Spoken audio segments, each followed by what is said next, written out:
since last year at MSI. Yep. Well earned. Oh, Spawn, give him, hype it up. Umpty as well, trying to get the team into it. Pocket consistently. It doesn't make sense that they want to try and play towards that, but that sustain of that Yuumi is a nightmare to deal with. Yeah. Very frustrating. You already have the combat spell advantage for any Yuumi duo. Beyond level 3 now alongside Core. Core burning through a lot of mana to make sure the health stays relatively close. Similar story for Karmine is now Kalisk goes all in, and First Blood is there! Outclassing the 2v2, the exhaust is here. Kalisk finally a chance to fire back after 2 miserable laning phases, and he'll find it there. Core sent packing the W, the Ultra Shock Laser will not connect. Doesn't look like you're gonna try and look for the steal. Shock, okay. That hurts. He has Smite available. Have to smite that one. It feels bad. Have to smite that. But you have to get the free, right? Like it gets you defeat.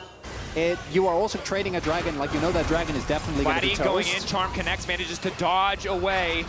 Yike now trying to follow. Wind becomes lightning plus flash available, but he won't use it. So Vladdy using his ultimate. APA. Also, I think Umpty otherwise gets the channel on the flash. Vladdy. I think the extension actually was what made the difference. Flash out. Good from 4. Doesn't have good information. Culling now used. Flash over the wall committed onto Vladdy. Charm used, but extra movement speed about to come through. But they're going to finish that one. Another auto. Yawn and Core finding the pick in mid lane. Communication there from the tail side, but the W flash. Ulti in. Yuumi ult coming out as well. Yike trying to split. Core might go down, but Yawn likely to keep his life. Bubble connecting as well. Core sprinting. Slow. I just don't think he's fast enough, but he does have the flash. Will walk away, so they burn a lot of resources, but ultimately they get what they came for. They get the kill onto Vladdy. I don't know if that's worth it though. Yawn not having the flash available is going to be big. We also had Core using his. That means that the potential now for Vladdy, who, yes, he doesn't have flash, but he has his ult. It's so easy for him to gap close. And that's not even, we haven't seen Kana join any of these fights yet. So that could be huge as well. And as every time when we see a Nocturne, you're always going to talk about the first ulti. The first ulti was, frankly, not really working out. And I think with Nocturne in particular, if the enemy team knows you're in the area, it takes away so much as impact. Impact all out onto Kana.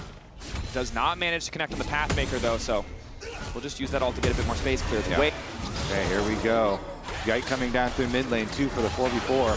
APA here, Vladdy dashing forward. Charm is going to connect. Are they going to overcommit? Waiting for them to get out of the minefield. APA going to find himself locked up very quickly, but now Umpty goes to the backside. It's going to be Vladdy who's in trouble, dashing back to his team. Yuumi coming in to try to seal the deal, but a bit more healing going back, and now it's Kalisk going to flick back. A perfect flick going to keep things going. APA trying to finish the kill. Kalisk getting lower and lower. He's not powerful enough yet. The flash forward, the exhaust. Targamas is just a little cat. He can't do a damn thing. TL, take the exchange. KC, they go over into the Nocturne ultimate. They can't see. Umpty now too far away as well. They keep pinging that bottom side, which makes us think that, you know, they're setting up for this play, and they have the deep ward there that they saw. They actually saw it placed in the lane.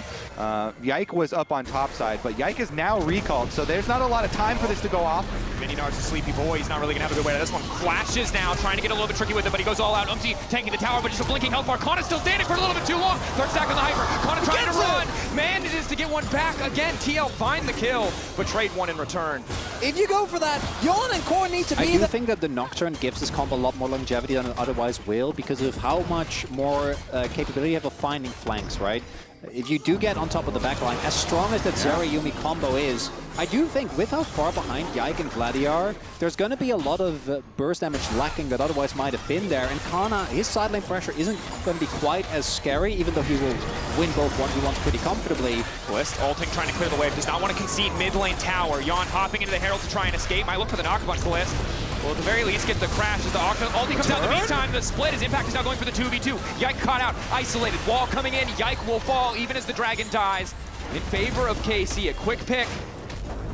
Bit of a messy split exchange. Finding that composure crucially in game 3 as they needed to. And KC, while they do have that late game insurance option, too many picks going in the favor of TL. The play that they overforced on the bottom side of the river is what's making this game more difficult than it maybe initially had to be. Is Yawn stepping up with the culling. Yike there to body block a few bullets, but a lot of healing already coming out from that Yuumi.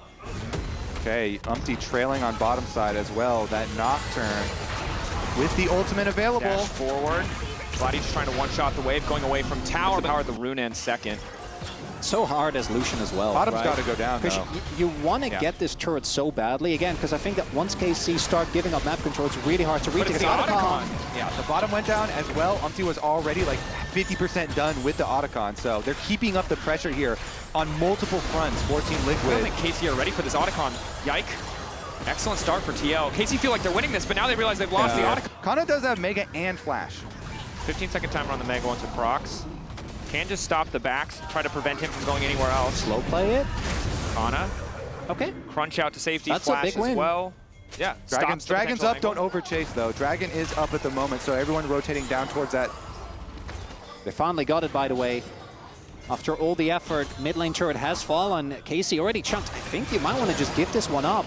Don't think you need to play too aggressive before the spike. On your Zeri, 3 items not quite there yet. TL, Kind of mini too. looking for the fight. Nice flick over the wall means Vladdy's chunk before the fight even starts, but AP is not in a great position. Might be forced to use his ult. Could come down to the 50-50. Yike now going in, trying to lock up the Lucian. Nice disengage coming in from Core, and Yike's just about to get deleted. Yawn now on a rampage. Instantly the backside devastated. Kana going Mega. Manages to lock 2 on the wall, but the interrupt, the unstoppable there. Now the exhaust going in. Bliss has to make the difference. Has to take down Yawn, but he is not enough. Even with the cat mount to his back, he manages to find one, tries to get another. Targamas demounted. TL taking everything.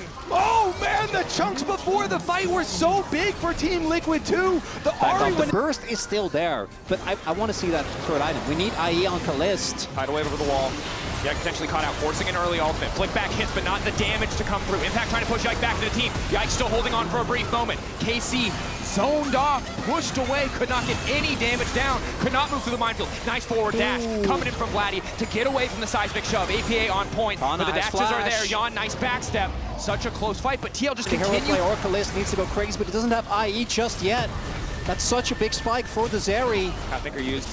APA not going to connect on the flick. Are they as long gonna as he commit? has the minefield, it'll be big. 10K getting lower. They're not focusing their damage on the objective. It's going to take some time. Kalist starting to poke, starting to harass. The Baron doing a decent amount of damage back. They know no jungler's there. It's not a 50-50, but Vladdy goes in. Nice dash back. Coming through from Yawn. Clutch in the moment. 4K. They're getting lower, though. They can't afford to stick around with Kalist right on top of them. They need to burst down the champion. Huge shot from APA. Up immediately goes in. The exhaust. Out. Goes the Zeri, Yawn, low. Yikes there! Wall.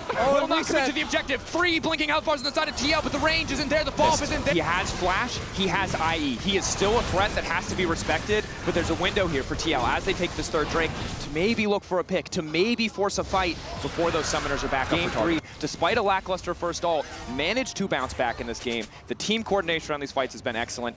KC running out of ways to play the game. We talked about the one late game scaling option. It's starting to feel like their only option, but maybe APA has been caught out. Umpty coming in. Can they find the immediate solo kill? Crunch back out.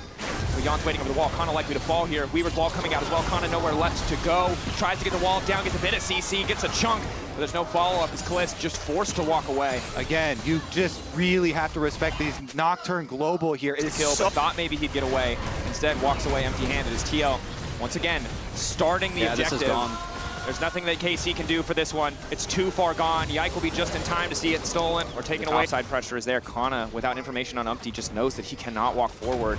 Will try to at least a bit. Dodges the initial seismic shove. And this solves one of the biggest issues that we've seen this composition have for TL, which is their short range and their siege sucks, right? Like Lucian isn't that good at taking down turrets. Same for the Talia as Yawn. He's far up. They're looking for a possible collapse here. Ultra shock laser hits. They're so fast. Now the turn coming in. Umpty wants to start this fight. He thought he had the flank, but he was the one getting taken down. Yawn now legendary. Impact T being in just in time to eat the charm. Pathmaker not quite the right direction, but it just does not matter. That pick on top of the Baron is going to spell disaster. Kalist, the double kill! Instantly one-popped Yawn. 4 items makes the Zeri disappear. It had been a while since I really just loved a Lucian Nami this much, Dracos. That's beautiful. We kept talking about the IE for Kalist, thereby completely ignoring the fact that Giannis is finished. Fortunately, he was awake as he pops what I think was the one small sliver of hope that was there for KC. Running. The scaling was not enough. Zeri, not enough. TL might have faltered in the first few minutes, but they put their foot on the gas and they never stopped in this game 3. Casey, one last desperate hold. TL don't want to get over eager. Jan taking his time. Almost one popping Vladdy. He just does too much damage. Yike isolated once again. Umpty taking his time with the ult. They want KC to remember this moment. Kalist might be able to force a fight, but he cannot stop the Nexus from falling. TL take down KC.